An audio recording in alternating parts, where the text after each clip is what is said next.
911. Yeah, I need a fire station. 1001 Shore Avenue now. The place is on fire. I was on Engine 6 as the officer that day.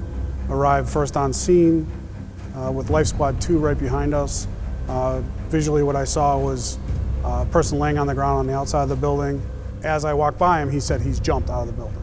There was an exterior stairwell that went directly to the second floor. And we located 2 police officers. They said that when they got there, there was somebody that just jumped out of the second floor window, and that there was somebody else inside that they could actually hear, that they were in verbal contact with the potential victim. They could hear somebody upstairs screaming. We went past the police officers. And we actually found him relatively quick because he kept talking. And once we found him, we busted open the door, got it off the hinges. I think we heard something like, I can't breathe, and Steve and I said, let's just go. Steve kicked that door, the guy was kind of behind the door, it was a small bathroom. We tried to get him up, come to find out he was having difficulties even breathing. He said that he couldn't breathe. I said, no you're in a fire. Then he goes, no, I've been shot in the chest. And then we're like, uh-oh. Something else is going on.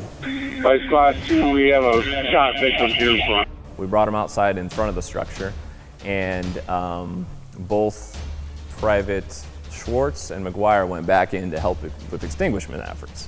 It was one of those things that, there's a thought process that goes through your head that, maybe the shooter's still in the building.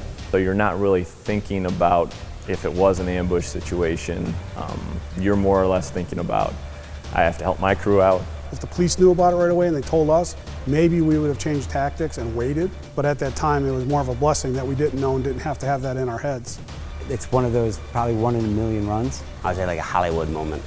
The fire's rolling across the ceiling, somebody's shot, there's a shooter in the building. My reasoning for putting these 3 individuals in is I believe that they made a personal decision, a group decision, and put themselves at risk, knowing that they may not come out of that building either.